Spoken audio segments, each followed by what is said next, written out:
What is up? Live from the secret podcast studio somewhere in Los Angeles, California. This is Dre's Geek Philosophy, the Monday edition, the Monday, October 1st edition. And I am here, not by myself, but my regular co-host, Pete Malini, is out sick. Something he ate disagreed with him. I don't know what happened, if they had a discussion or if they had some sort of rough argument, but something he had did not work out with him. And so I am here. It's me and excessively long executive producer, Sam Zia. Hello. What's up, man? You also are having a little bit of gastrointestinal issue. There's something in the air. Oh, no, it was something in the food. Something in the food. In my belly. Something in your belly. And I have low network connection. Fuck everything. Apparently it's recording. No, I didn't want to reconnect to the secret podcast studio Wi-Fi. Apparently it reconnected to the studio Wi-Fi again. Oh, see, that's where it keeps slowing it down. Yeah, but no, I don't know what's happening. Okay, now it's back live. Now it's recording.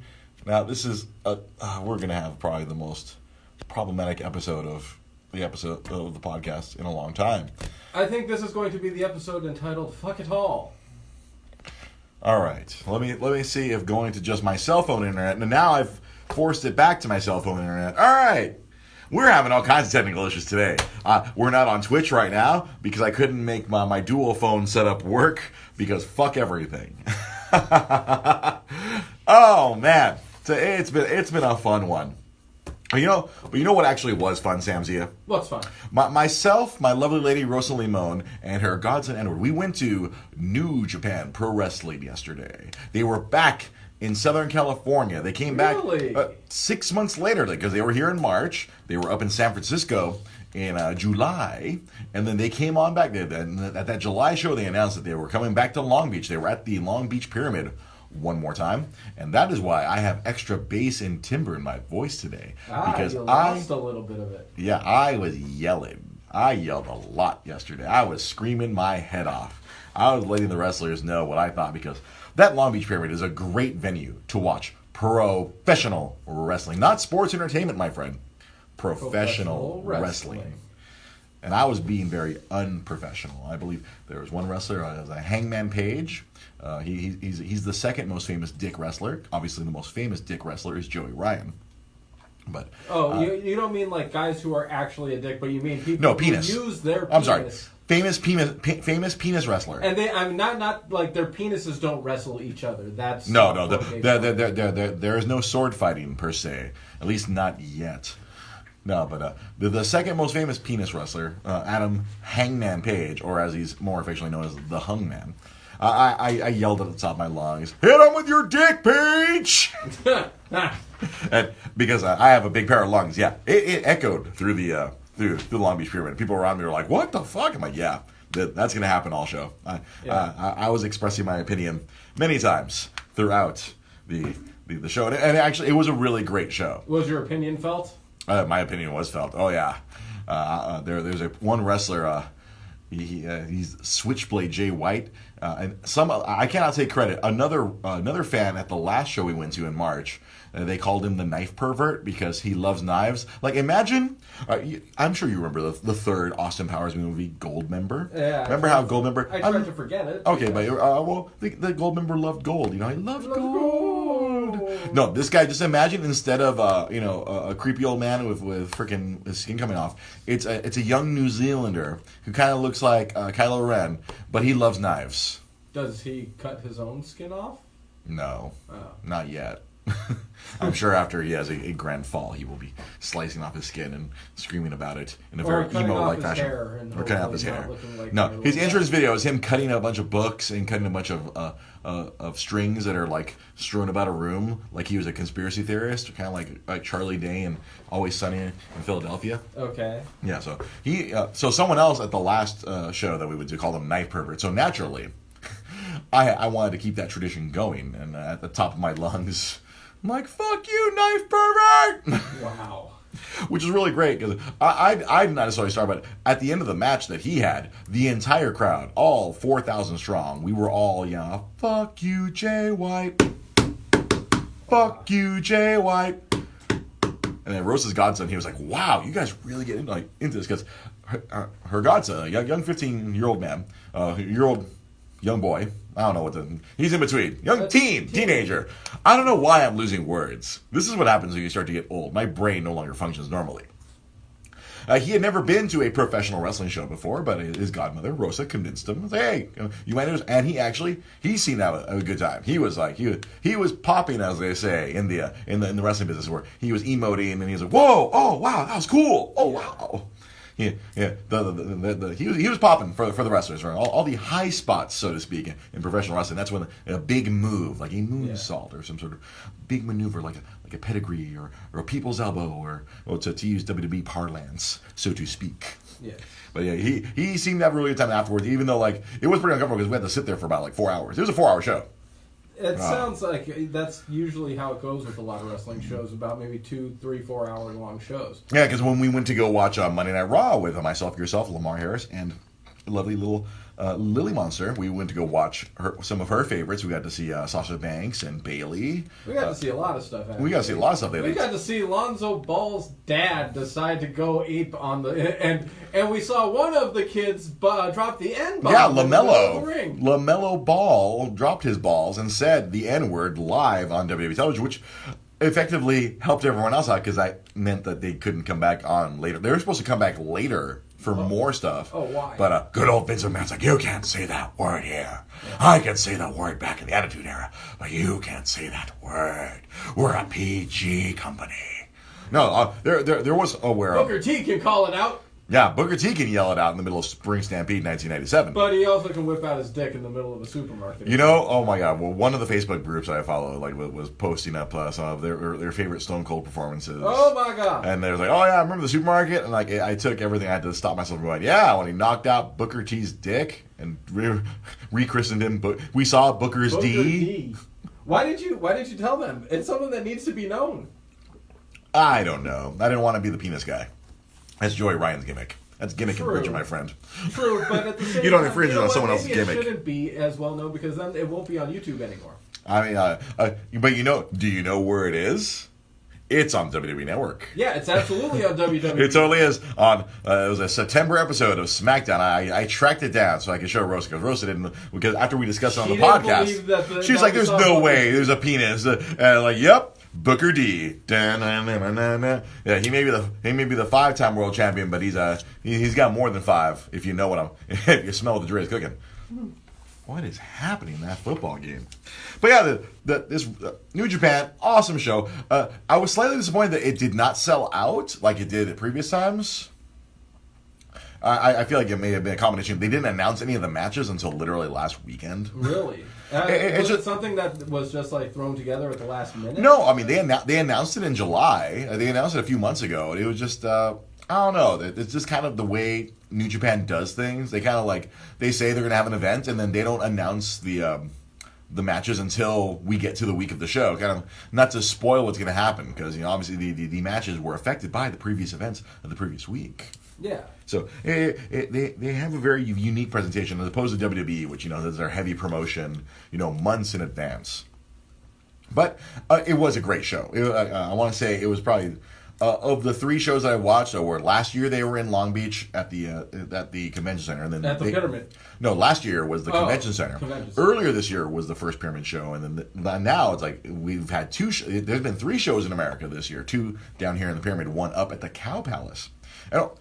And one of our Facebook viewers, Kia Fam, who was there with me, my friends Kia Fam, Juan Carlos Marquez, and Joshua Jackson, and Megan Haley, they were there. My buddy Josh Jackson was the one who acquired the tickets for us, because he was on top of it. He was Johnny on the spot, or Josh on the spot, to picking up the tickets, and we all sat together. And we had a great time. And this was probably of the 3 shows, this probably was the best show, just top to bottom. It was really entertaining. I was really happy that Rosa's godson, he got to experience an amazing show. From start to finish, the crowd was really hot for the show. They were from the very first match going on, there was lots of different chants, lots of yelling, lots of reaction from the crowd. Lots of cursing from grown men around children. Yes, there were. Yes, there were.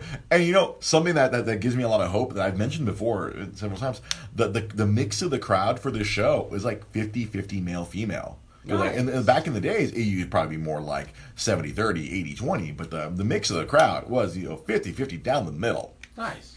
It's great because they were showing this documentary from Japan because prior to the show they had a bunch of like videos going on. There's this documentary of the very recent. They had a huge tournament in Japan all through August called the G1. That's where they determine who's going to face the champion at their big wrestling show in January. Okay. And they were interviewing fans during this documentary. It was a little amusing because they keep going to all the female fans during the documentary, and they're like, "Oh, why do you like Yoshihashi? I think he's really hot.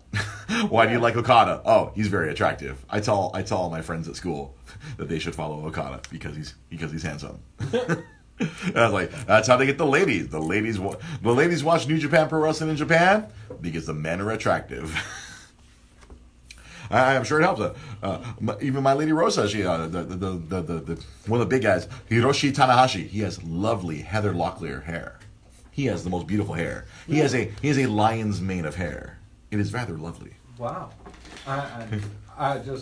Usually like Google image search Tanahashi, and then you'll see what I mean with his beautiful hair. Except he had a weird hairdo like a few months ago, but other than that, his hair game is on point, as the young people would say. But yeah, it was a great show, so much fun. I'm looking forward for them to come back again. Just the best show that they've done so far here in America. Because coming in, the internet was really taking a dump on the show because it was a lot of tag matches. There wasn't any. I guess some people were expecting a lot more storyline advancement within, because they do, much like most professionals. There are storylines, there are heroes, there are villains, there's betrayal, there's championships, and there's more faith in the stories than there over there than there. Oh yeah, here though they're much more organized. Yeah. And it's really funny because the guy who's orchestrating a lot of this, he's actually one of the wrestlers. Oh, cool. Yeah. He is he's one of the wrestlers, a man Gedo. You may have seen him in the Attitude Era. He used to come over here with his tag team partner Jado and Gedo. They used to wrestle for ECW on occasion. Oh yes. He's one. It's funny because he just betrayed, storyline wise, he just betrayed one of the most popular wrestlers to side with the knife pervert. Because the knife pervert has a rocket strapped to his back. They're pushing in wrestling terms. They give him a big push. That means they're promoting him. They're pushing him to the top of the card. Oh, it's great too because there actually were some WWE talent at the show watching it. Really? Kiet, Josh, Juan Carlos, and Megan. They actually got to see current NXT Women's Champion Kairi Sane, the master of the diving elbow, the pirate princess of NXT. Greatest freaking elbow drop in the history of wrestling, and I will put that against Macho Man's elbow drop. Because by the end, Macho Man's elbow drop looked like it was hurting him more than. Oh yeah, I think he had to have knee surgery because of all the knee or hip surgery for it too. Yeah, but Kairi Sane's is freaking beautiful. It was great. They got to see her on the way in because they were at the security checkpoint. Because they were very tight on security this time around. Like if you had any sort of bag, they went through it. They wouldn't let Kairi Sane in because her bag was not clear. Because you could only bring a clear bag inside. You had to go take your bag back to the car. If you had a bag that was not clear. I don't know if the security, they probably didn't know they were dealing with NXT Women's Champion Kairi Sane, NXT Superstar. Seriously, the most amazing elbow drop in the history of wrestling. It's a great elbow. She gets so high. This little Taru of a woman. She's like 4'11", and she just throws every ounce of her will into that elbow. It's adorable fury when she does it. It's like you cannot believe such fighting spirit comes out of such a tiny adorable young woman. Like her legs go flying. Yeah, she goes sideways and up. Like she turns in midair, like where she's pointing, her legs are pointing up, and she's like diving down. Yeah, it's an amazing elbow drop. Kairi Sane, right there. If you're watching on Facebook, Kiet Fam, put her name right there. Kairi Sane. She's her insane elbow. I believe that's the terrible name they gave. Yeah, the elbow drop. She was there. NXT announcer Mauro Ranallo was there. Mamma mia!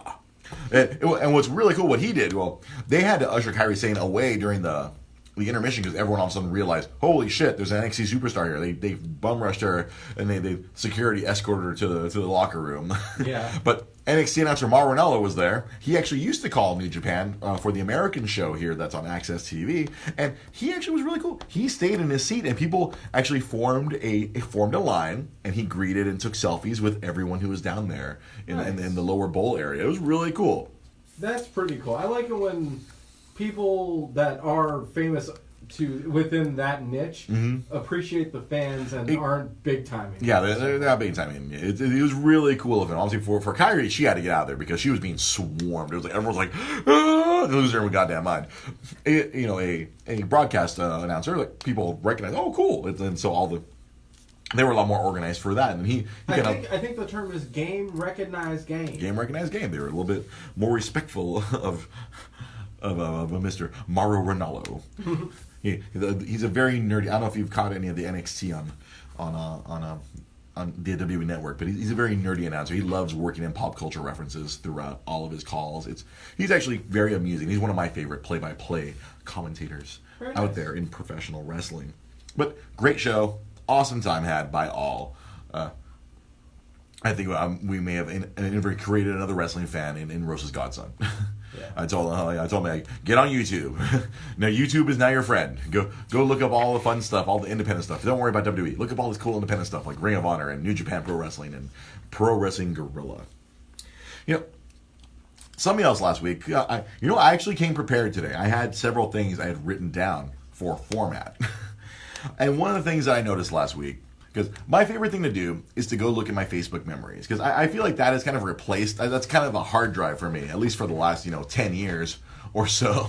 It helps me remember things. Because as we're getting older, Father Time is cruel. Oh, yeah. Father Time sucks. And so those Facebook memories help me kind of remember things, good and bad. And it was around this time 2 years ago when I faithfully was working for the Gestapo. I was working for GameStop again when I made that decision to go, all right, let me go try this again and see if I can earn a living. And it was literally, I think it was either on my birthday or the day after my birthday when the store manager I was working for, he pulled me aside and he sat me down and he told me, Dre, if your performance doesn't improve, we're going to let you go at the end of the month, at the end of my 90 days, whatever probation that the most jobs start you off on. And I was like, damn. And I posted about that on Facebook. Yeah, happy birthday to me. GameStop just let me know they're going to fire me at the end of the month. Because, again, it's always been that performance-based business, which I'm sure I think it's a big factor in their, in their eventual downfall, it seems to be. Yeah. In the near future, because I know, as we've talked about here before, they've been trying to sell themselves. They're trying to, GameStop themselves are trying to get out of the GameStop business. Well, yeah, because everything, and it's not necessarily the digital flip that's making it happen. It's their own business practices. It's their own business practices, their own their views on customer service. And it really made me think about that because I know we did the big GameStop pipe bomb. That was like one of the early episodes of the show, but I really wanted to stop and think like, it was really fucking shitty. Oh, hi, Rosa is watching. Hello, Rosa. Thank you for joining us, honey. And I really thought about it. I was like, how shitty was it? I was getting in trouble for giving a shit about customers. And I'm trying, my boss didn't like that I was, actually conversing with them and not trying to force them to pre-order something or not. Yeah. I wouldn't force the magazine upon people. And I was like, what the fuck? Like, how can you, in this customer service world where everything's very based on this, can we send home the customers happy? Because now the customers have that, ability to reach out on a Yelp or on a customer service survey. And there was no incentive for a customer to report back, oh, this guy was really good. Like the customer service surveys that GameStop had were like, did our tool mention pre-orders? Did our tool mention the power-up rewards?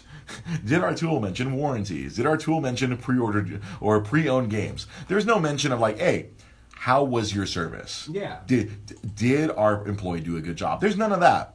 It's a 5. They didn't care about that. They didn't care about that. And I would consistently come back like bad on those customer service surveys because I wouldn't force a pre-order on someone. And if they already had the power rewards, I wouldn't mention it. Or like, hey, if you want to save money, that's on you, bro. If you don't want to save money, I'm not going to tell you what to do with your life. Yeah. I'm like, I'll mention it, and that's about it. I'm not going to force it down your throat. And it really bothered me this past week. I sat and thought about it for a little while. Like, what the fuck, man?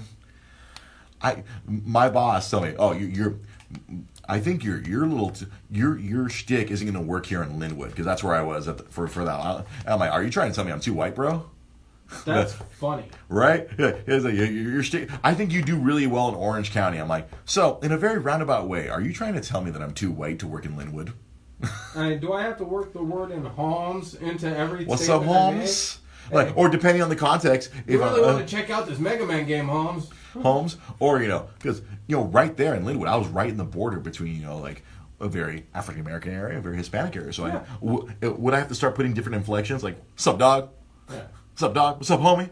What's up, Holmes? Orale, go check out his Battlefield game, Holmes." Like, no, it's like, I think that's one of the reasons I can't go back to that corporate style work anymore. Because right now, like Judy Lynn said right here on Facebook Live, stick to your principles. And I really do try to stick to my principles, which I think is, it's a double-edged sword in this world. Like, if you stick to your principles, yeah, good. I live my life with honor. But as with GameStop, I stuck to my principles, and they fired my ass after 90 days. Yeah.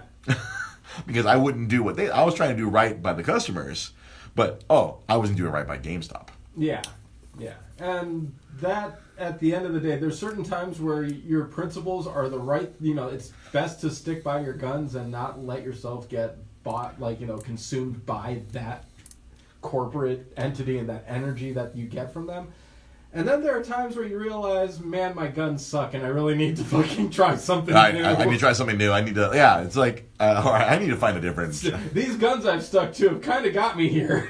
Yeah, I'm in this situation that sucks. I mean, yeah, it's funny because when I first got interviewed to go back to GameStop, they were like, "Oh no, they were very customer service focused." And then literally within that first month, I'm sure for those of you who watched that episode, this is a small bit of a rehash, but that was like a year and a half ago. I don't think most of you have seen that episode or watched that episode, but why not bring it up again?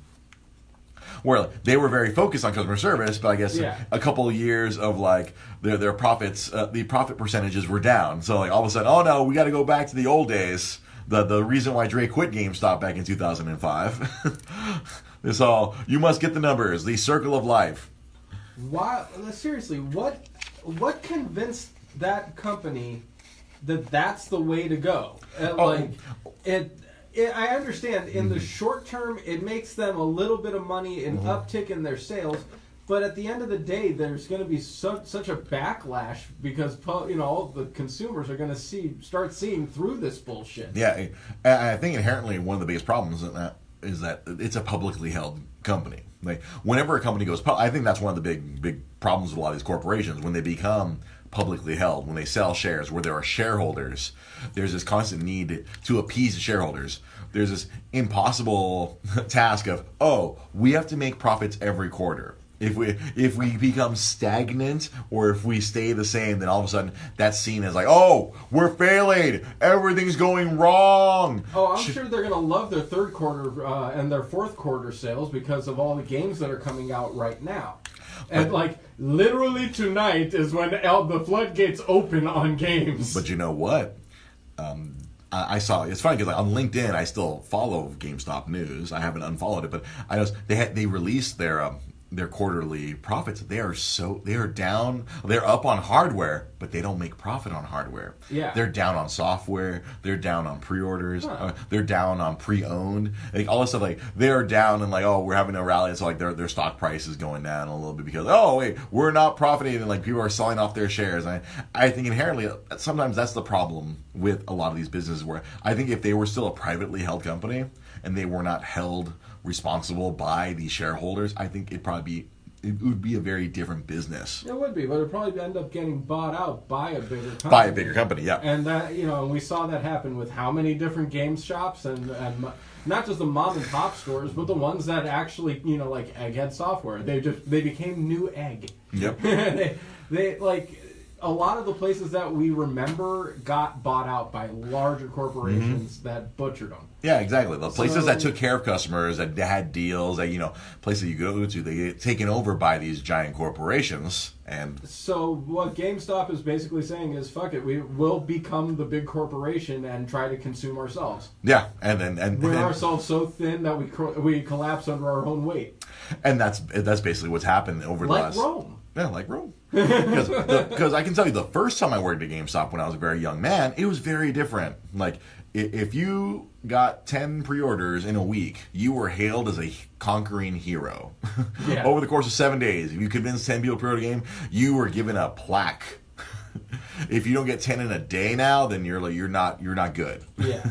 Like what? You only had 10 pre-orders this whole week? What's wrong with you? You should be averaging 5 pre-orders every shift. For every hour you work, you should be getting a pre-order and a reservation. Why aren't you doing that? You work 20 hours this week. There should be 20 and 20 right now. Are they insane? They are. No, it's this unreasonable, like, they have to hire sociopaths.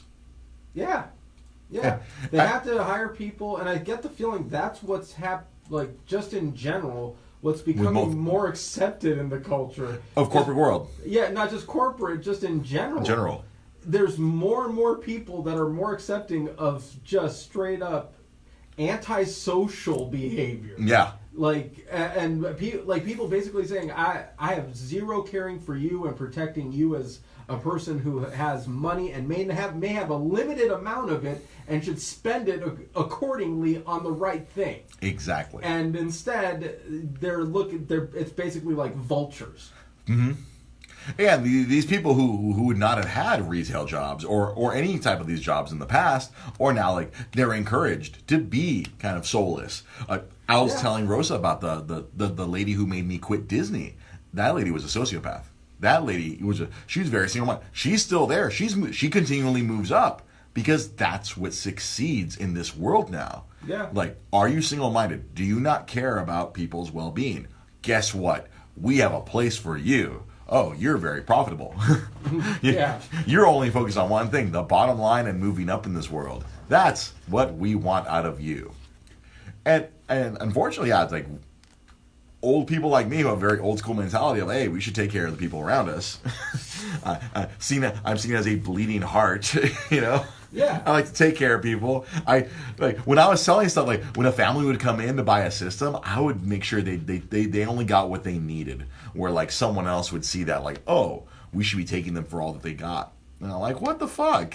This family is making this investment, you know, because especially over there, it's like you see, like these families they're not of rich means where they're just gonna come in and drop a G like nothing. No, the young person in their family wants a game system, and like, all right, they decided to reward whoever the young person is, and with the game system, and I was telling them, all right, here's what you like. What game do you really want? And I just say, hey, here's your game. Here's what you need. You don't need anything else. Like, why isn't there a second controller? Why isn't there a power rewards? Why isn't there a network card? There should be all these things with that transaction. I'm like, yeah, I'm sending them with what they need, not what we want them to take. Yeah, like we're taking care of people's needs here. Like, I'll tell you, with video games, it's a lot more of wants than needs. But I'm only sending them home with what's necessary. And again, that's my mentality was not correct for GameStop. You're looking after people, and that's not something. Basically, they went from having game stores be filled with people who were knowledgeable and looking after the consumer and trying to advise them the right way, to people who are now basically used car salesmen. Mm-hmm.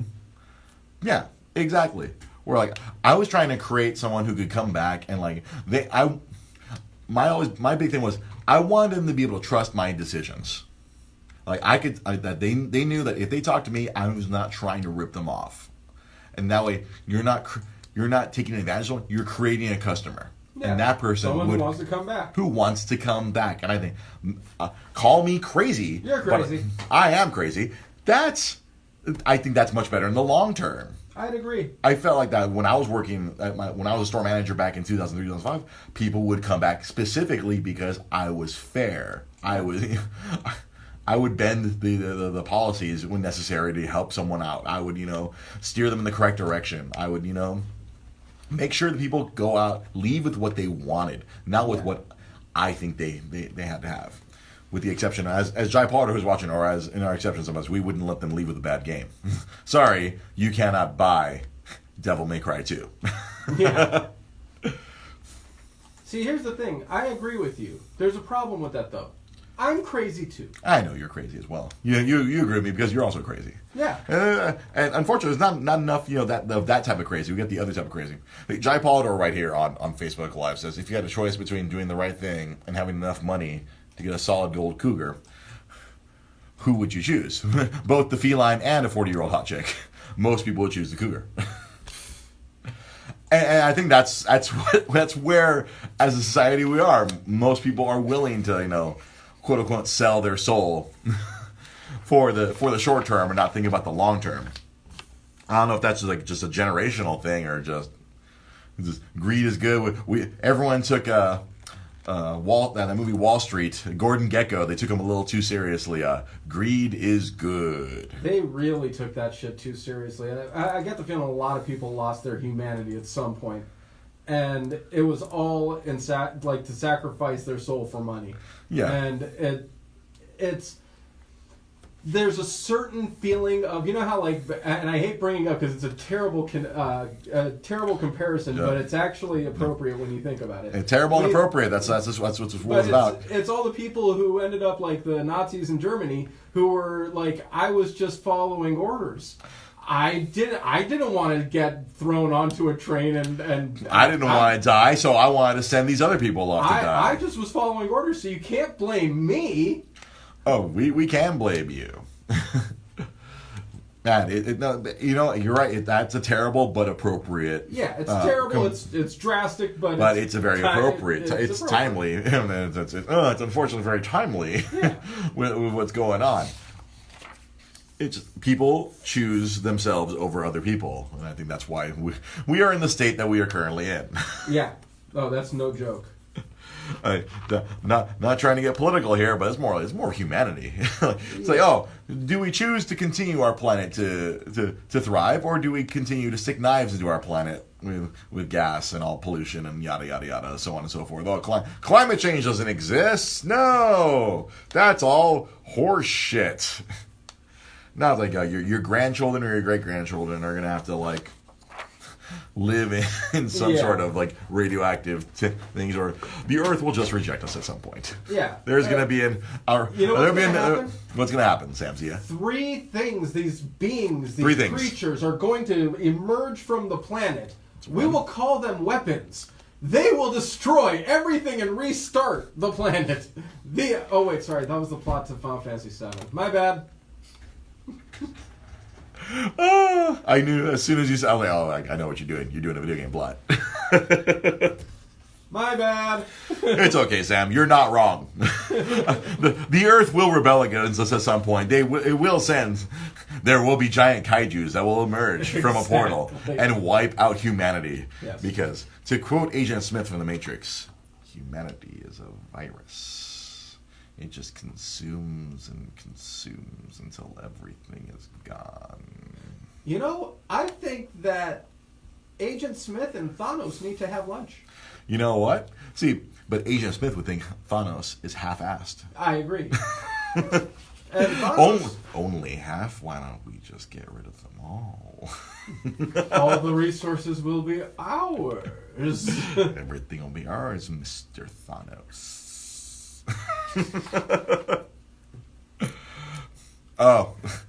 Oh man, Kia Fam brings up a really bad Mark Wahlberg movie. Or There Will Be a Happening, when the Earth is, the plants were killing us. Yes. Oh my God, it's the plants.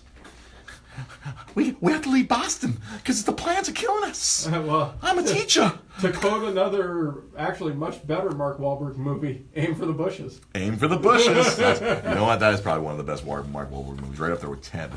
I would put that that's better than Ted. It is better than Ted. It's not a great movie, but it's still damn entertaining. It's The Other Guys, everybody. If you're not The Other Guys. Will Ferrell, Mark Wahlberg, and a special cameo by Samuel L. Jackson and Dwayne The Rock Johnson. And Aim for the arguably Bushes. the greatest film suicide in history. That is. I don't know if I even want to repeat that. I'm sorry. It is the greatest suicide in film history. Aim for the bushes. Aim for the They bushes. weren't committing suicide. They were aiming for the bushes. It was not their fault that they had very poor depth perception and poor poor understanding of physics. Because every time I see it, I always think back to the first time I saw it, and I was like watching them plummet, and you're like, what are they doing? They're dying. What are they doing? What are they doing? And then they hit the ground, and you're like, there goes my hero. Watch him as he goes. It's genius. It was just brilliant. I am a proud owner of that film, and as I'm sure you are as well, yes, Mr. Sam Zia. You know what? Something that some days I'm not proud to own, my goddamn iPhone. And I love the iPhone because I am not a technologically good man. I mean, I'm not. I should say I'm not good at technology. As I get older, I find that I become more and more of I believe the term that Will Link told me about one day was a Luddite. A Luddite, someone who doesn't understand technology. And I wonder if he could tell us what that means in Japanese. I know, because Will Link is in Japan. I can't imagine him in his Long Island accent trying to speak Japanese. Domo arigato. Hiroshi Tanahashi. He went to a couple baseball games. Okada Kazuchika. He went to see some baseball out there. Did he? He was fascinated. Good for him, because the baseball culture out there is awesome. Yeah, it's like they have chants for every player, like separate chants for every player going up to bat. Oh, yeah. You know, and it'd be funny if like one of the players was someone that nobody liked and they just all start calling him an asshole. In Japanese? Yeah. Great. So these damn iPhones, and obviously that's probably was part of the root of the problem with our technology early on, because we broadcast this show on the internet from my iPhone. And I was running two iPhones. I have my old iPhone, my old iPhone 4 or 6, and then I have a 6S over here. For those of you that it's Stone Age and Bronze Age, because apparently they just released iPhone X something, X-Men, X Machina, X I don't know. They're getting expensive. I was at Best Buy, and I saw that those new iPhones are $1,500. It makes sense. It makes sense. It logically makes sense. I mean, you have to remember, it's not like you're going to get a discount on getting it if you buy it at a freaking like cell phone distributor that you can go and get some kind of deal with them, a contract or something. Yeah, but I mean, you have to remember, these are high-powered processing pieces. Whatevers. It is a television studio in our pocket. Yeah. It is broadcasting us on the internet right now. We can edit this video later. We can record all kinds of stuff. They are magical devices. But for fuck's sake, man, for this iPhone X whatever, fucking iPhone. It's an iPhone X wife, iPhone X freaking X-Con. Not as expensive as an X-wife. Oh yeah, that's true. But for fuck's sake, I was looking because it's really great now. They have these televisions at Best Buy that kind of just they scroll through all the phone options that they have. And I saw, all right, if I want to get an iPhone 8, it's like $700, $800. I'm like, oh, even that's, like I think I probably paid $700 for this phone that we're broadcasting on right now. But I spread that over the course of 2 years. In my contract, it is, I don't believe in leasing the phones because we have too much information on these things. There's too much saved. That's why I kept this other one right here. I could have, quote unquote, traded it in, but like, fuck that. You're going to give me $100 for that thing? Fuck you. There's too much information on there. Yeah. To just trade it in. And so I'm like, so this phone that we were broadcasting on, it's 2 years. I've had it for over 2 years. And lately with all these Apple products, ever since Steve Jobs died, there's this planned obsolescence in all these Apple products. They plan on them failing, or they plan on them being obsolete. They also start fucking with the batteries. Yeah, they start fucking with the batteries. That's why I have to keep this goddamn thing plugged in all the goddamn time. Yeah. It fucking makes me mad. It's like now it's like I'm gonna have to, like, all right, I'm trying to look for like the cheapest iPhone. I still want to stay with iPhones because I hate Androids. My 2.5 years of working for the Nabi, the tablet company, I learned that I really don't like Android. Personally, I don't like Android because it kind of requires you to be a little bit more tech savvy than I currently am. I like that my iPhone is idiot proof. It is very simple. Tap screen. Boop. All right. It's like literally boop, boop, boop. It's like when I bought my first MacBook in 2008, that was the most amazing experience of my life, because before I had always been a PC person, and I struggled even when I was younger and much more adept at learning. Now that I'm getting older, it's harder for me to learn things. You truly cannot teach an old dog new tricks. And man, that first MacBook, I was like out. I was making DVDs of my basketball team. I was in an intramural basketball league. Yeah. And so I was very I would record them. I used an old camcorder, but then I was able to connect the camcorder to the MacBook, rip the video, and then through iMovie I could edit it. I could make highlights. I put in graphics. I would have the score showing at the bottom of the screen. Every time someone scored, I'd have their name come up with how many points they've scored. That's fun. And then I used all the music from my iTunes, and I would put in bumper music. It was a highly produced... Yeah. I produced a game. That's pretty cool. It was like, and then the Mac was just pointing and clicking me all the way through everything. All right, drag the photo you want here. All right, drag the graphic, type in what you want. It was just drag and click. Where like before, I felt like I would have had to get a freaking doctorate. Yeah. to do this in a different program, like with the iMovie. It's really for dumb people. I hate to say that when it comes to technology, I'm kind of dumb. When it comes to comic books and video games and geek philosophy, I feel that I'm rather intelligent. But you are a geek philosopher. I'm a geek philosopher. But when it comes to like really technical stuff, I struggle. Like it takes me a little while. I have to sit there for a little bit and figure it out. I don't pick it up. But with my first MacBook, very easy. And after that, I became an Apple person. After that, I'm like, I immediately, like, the very next phone I got after I got rid of my BlackBerry was an iPhone 4. And I went from a 4 to a 4S, and then I went to freaking the 6, and then on with the 6S. And I kind of tried to delay it. A lot of these people get the new phone every single time. My roommate, Trent Trail, he picked up whatever the Ex Machina, whatever the new one is. I saw that he had it, and I was like, good God, man. Like he worked for Apple, so he's on top of that. But it kills me. On my birthday, I almost went to go buy a new phone, because like this thing, it's over 2 years old. The programs are slowing down. You're due. I am well overdue. Like, because technically this phone is 3 years. I've been using it for 2 years, but technically it's 3 years old. It's a 6S. Oh wow, yeah, you definitely. So out of the box, it's only 2 years old, but it's actually when I was explaining it to my roommate Trent, like, oh wow, that's actually a 3-year-old phone. Yeah. Oh, I'm like, fuck.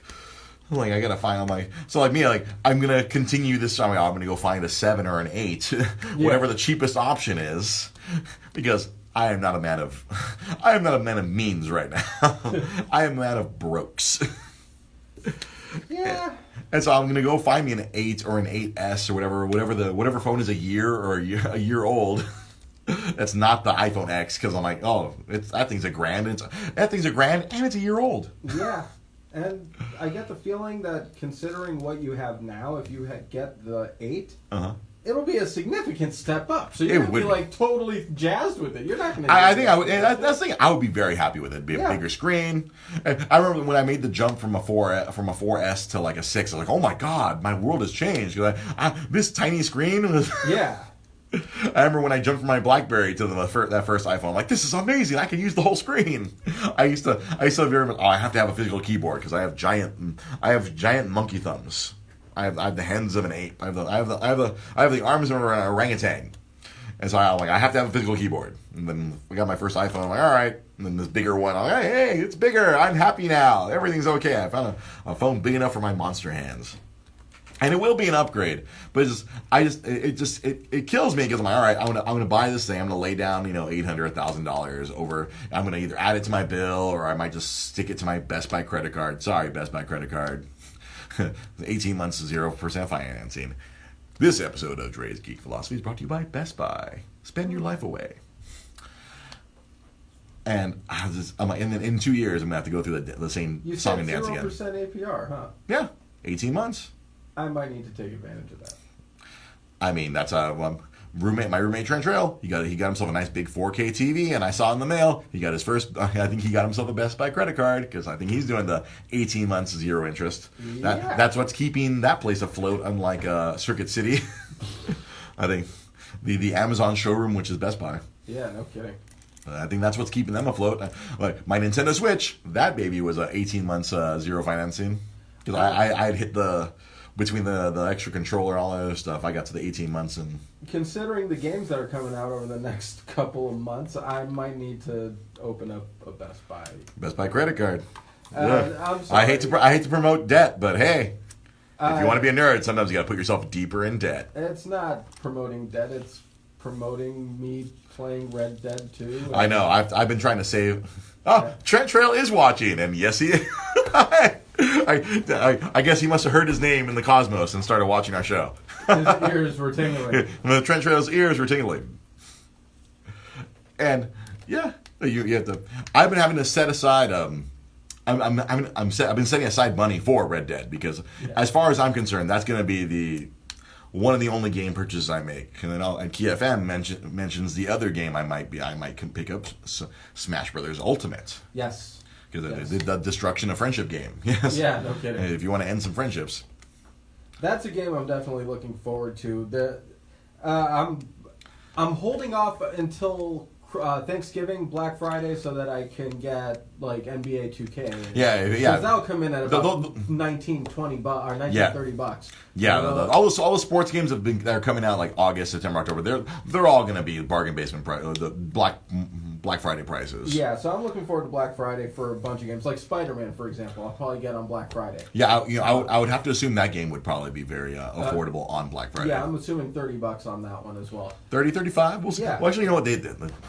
They've been cutting themselves very deeply on some of these discounts. Yeah, but I will say this. There's certain games that I'm going to get when they come out. One of them is going to be downloading on my PS4 in about 3.5 minutes. Mega Man 11, Mega Man 11, yeah. That's a big one. It's funny because I thought Capcom had... $30 already. It's $30. $30. Yeah. I hope that it's worth the $30, my friend. But is it very like old school esque? It has the gameplay old school with graphics of today. Because an acquaintance of mine, he's a big Mega Man fan. He's probably I would argue he's probably one of the biggest Mega Man fans I would know. Yeah. And as far as all my gaming friends, like he does game reviews for a website called Game Explain. There's a cheap plug right there for Game Explain. He does a lot of YouTube videos, and he put out his video today. I haven't watched it yet, but now you're encouraging me to watch. But right now, like the only game I want right now is Red Dead. Yeah, Red Dead. Red Dead's the only thing I'm budgeting for. I'm setting aside money. You know, I'll skip a lunch here. That's a few dollars there. I've been putting the money in the envelope. That way, all right. But something else that was announced. I'm glad you brought it up. You need 105 gigs of hard drive space for Red Dead Redemption Part 2. I'm just saying I already have an external hard drive. I realize I'm gonna have to set aside some money for an external hard drive. I know they're getting cheaper now. My problem is I have a kid that likes to pull the cord on it, so it keeps corrupting it, and it keeps having to repair itself.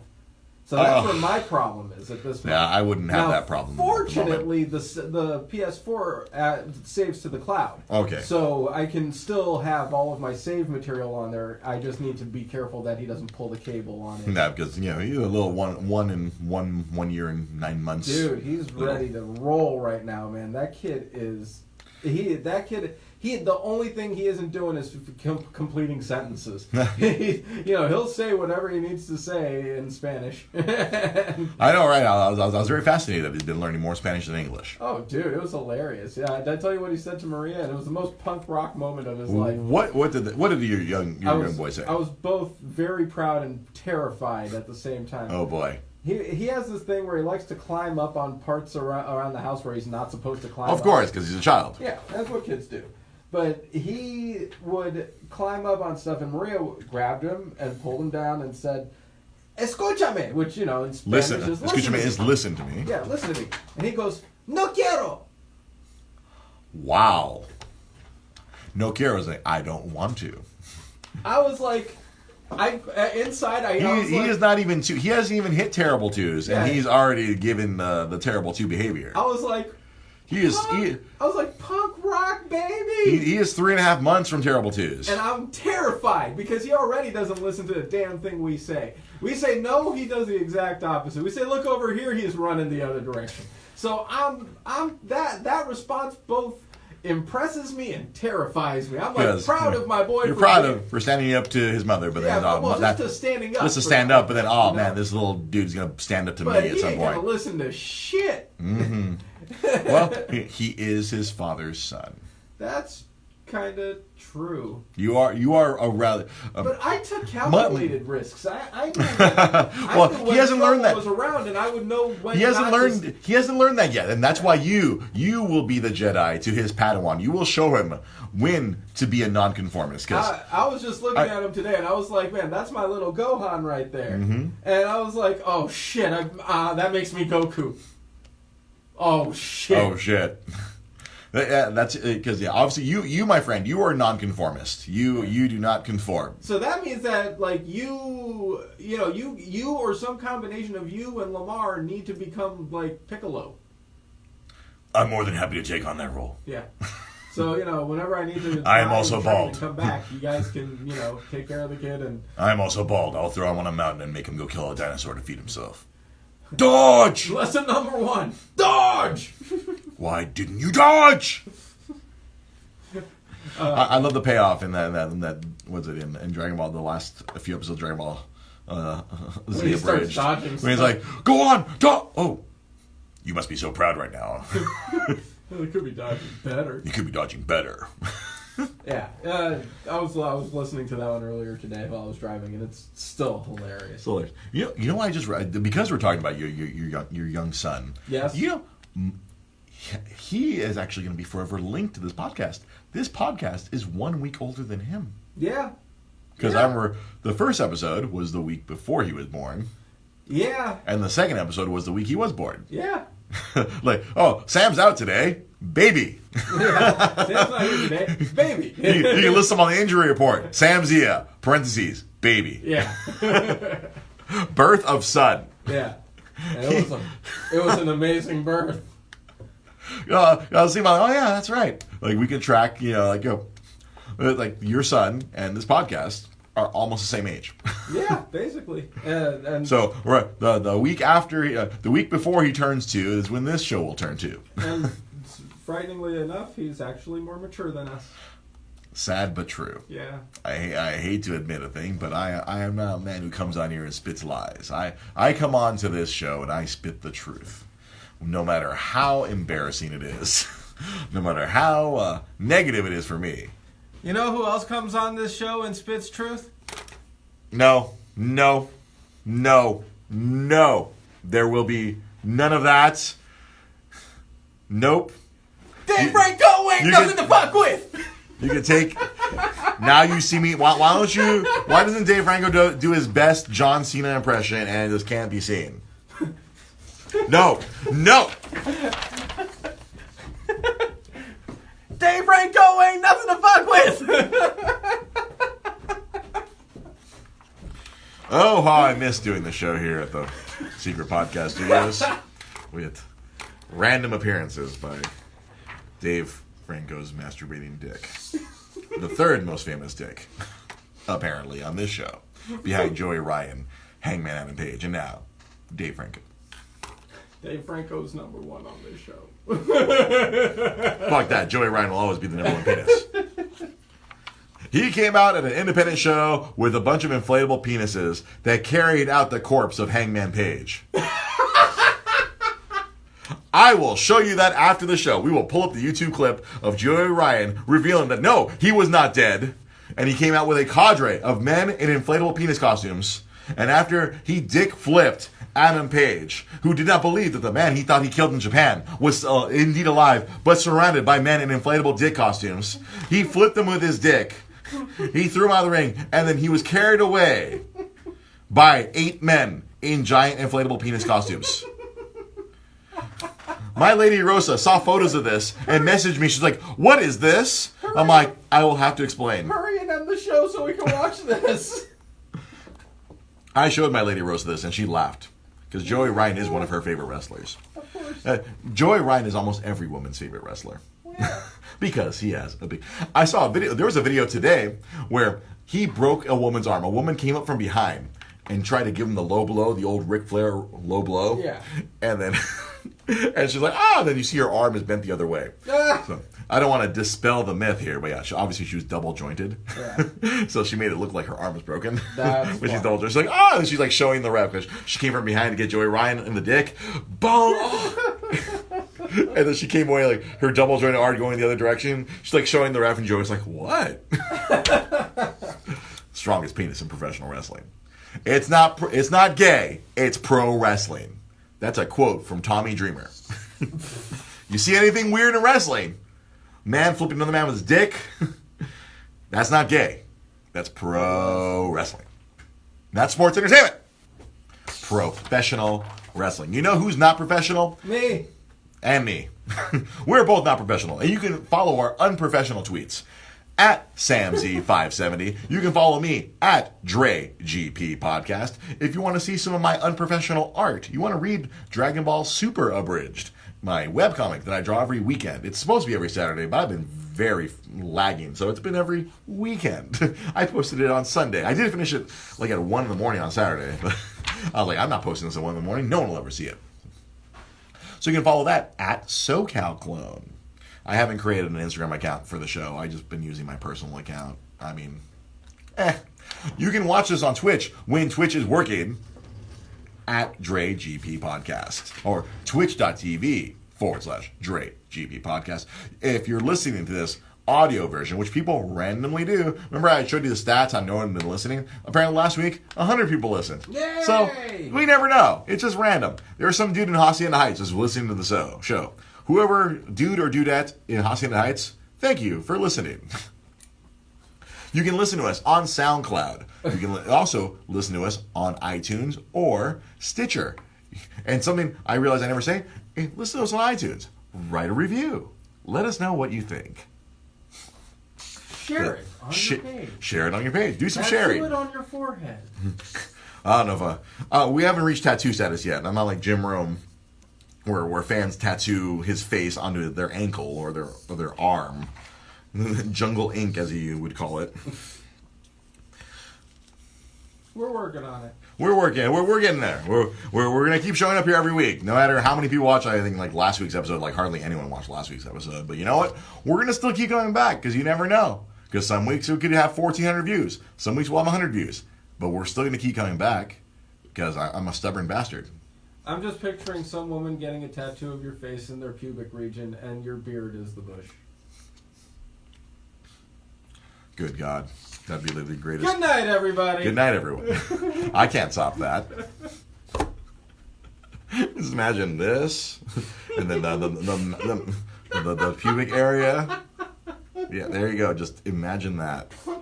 For those of you watching on Facebook Live, if you're listening to this, you should go to facebook.com/DreGP Podcast, and you can see the visual of imagining this wonderful goatee in the way that Sam's yet just described it.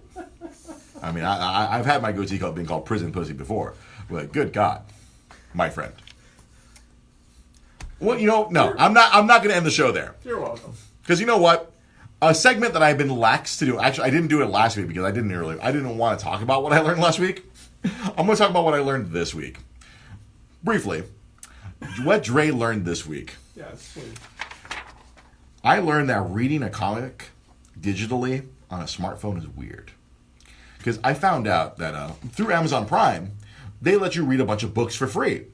And I went and I noticed, oh, wait, they have a bunch of comic books. They have a bunch of trade paperbacks. I'm like, fuck yeah, I'm going to read some free comics. Hell yeah. I can carry them in my pocket. I got to read, because ever since Disney and Marvel got in bed together, they canceled all the Star Wars comics in Dark Horse Comics. That's where all the comics used to be at this other company. And so they started publishing Marvel comics with Star Wars. Yeah. And the book was really good, but it's really fucking weird to read a comic book on a phone, because it's not the size, it's not the size of the boat, it's the motion of the ocean. It's the flipping, the pages. No, not even the pages. It's very dynamic. They zoom in on each panel. Huh. It's like you just get one panel at a time. So like it brings the whole panel onto your smartphone. I guess maybe it'd probably be better on a tablet, but I was reading it right here on my iPhone 6s. Yeah. And I was like, and you had to keep swiping, and like it'd be like one panel at a time. And as an old man, I don't like it. I like reading my comic books the traditional way, in paper, in my hands, without needing a battery or Wi-Fi. I'm a cranky old man. And it was weird. I didn't like it. I did not like it at all. The book was really good, but I had to like slog through like tap, tappity, tap, tap, tap, tap. I felt like I was playing a smartphone game and my reward one panel at a time. Yeah. Like I was playing a rhythm game. Tappity, tap, tap, tap, tap, tap. It was weird. I showed it to my lady Rosa because she's like, well, how's it weird? I'm like, here, pull up the Kindle app on my phone. She pulls up Captain Marvel #1 in theaters in March. And she starts flipping through. She's like, nah, this is weird. I don't like it. Yeah, exactly. It's weird. Yeah. Digital comics. That's why, honestly, that's why the digital comics hasn't really, I feel like it hasn't taken off because it's just not intuitive. I have the same issue with digital magazines. Yeah. I mean, I guess that we're going to be the old guys sitting in the park bitching about the fact that we don't have a freaking newspaper or magazine anymore. Yeah. And everything went digital. And all of us are going to be sitting there like, we're already, I mean, damn it, we're almost 40. We are already telling people to get the fuck off our lawn. Yeah. Yeah. I miss, I'm going to be honest right here, real quick. I miss the fucking newspaper. I fucking miss it. Fish wrap. Fish wrap. Good old fish wrap. I miss newspaper. But that's a topic for another week. Watch us every week. Monday nights, right here, 8 p.m., no matter what day it is. I did a show on my birthday last Wednesday. We did the Multiverse Comic Show. That happens every Wednesday night at 8:30 Pacific Time, where myself and Pete Molini, I hope Pete Molini feels better, at Nostalgia Comics. Yeah. We can watch him and I, he and I and him. Pronouns, I fail. English, bad. I don't speak English well. You can watch us every Wednesday night at 8:30 Pacific, talking about comic books.